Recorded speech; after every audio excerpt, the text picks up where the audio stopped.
বইয়ের মধ্যে গেছিলাম। আমি আসছি আমার আব্বু এখানে। আমি বই কিনছি, আমি জুস কিনছি। এখন তুমি কি ছড়া পছন্দ করো? আমার ছড়া পছন্দ করি। আমার বই, আমি ছড়া বলবো না, আমি গল্প বলি। একটা বলো। ওকে, গল্প। আমি একটা সে রাজা ছিল। রাজা কি করলো? রাজা ভূত খেলতেছিল ওদের ফ্রেন্ডস সাথে। ওদের মা বাবার পাশে নিয়ে গেছে আবার আর তারপরে রাজা ভালো হয়ে গেছে, ওর পাশে থাকে। অনেক ভালো লাগছে। হ্যাঁ, এর আগে দুই একবার এসেছি, কিন্তু তখন অতটা বড় ছিলাম না, ছোট ছিলাম। এছাড়া মানে রাত্রের দিকে এসেছি তো, তাই তেমনভাবে ঘুরতে পারিনি, অনেক ভিড় ছিল।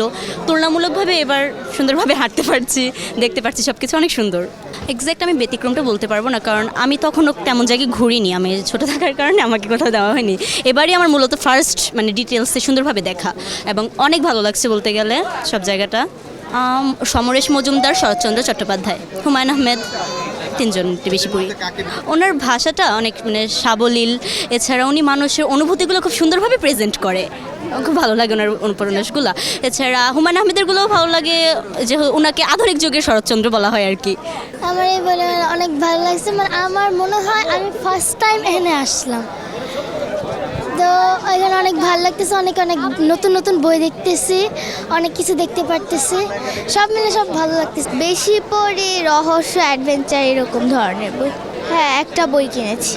এই ক্যাম্প শাওনাওয়াজের একটা বই, মিশরীয় সভ্যতার মিশরীয় সভ্যতা সম্পর্কে জানার জন্য। জেনজি যে 24 সালে যে আন্দোলন গেল ওইটা কিনেছি, আর বিভিন্ন ছবি আঁকার বই কিনেছি আর কি। আমার আম্মু, মামি আর ভাইয়ের সঙ্গে এর আগে একবার এসেছিলাম। খুব ভালো লাগছে। এবার মানে আজকে অনেক বেশি ভিড় মনে হচ্ছে। হ্যাঁ, ফাল্গুনের গায়ে দিছে। আমার এইবার বইমেলায় প্রথম আসা। এর আগে মেবি ছোটোকালে আসছিলাম, বাট মানে বড় হওয়ার পর আমি আসি নাই। আমি হুমায়ুন আহমেদের বই বেশি পড়ি। হুমায়ুন আহমেদ কারণ উনি আমাদের লেজেন্ড একজন লেখক। অ্যান্ড আগে জাফর ইকবালও পড়তাম, কিন্তু যখন অনেক কন্ট্রোভার্সিয়াল কারণে ছেড়ে দিয়েছি জাফর ইকবালের বই পড়া।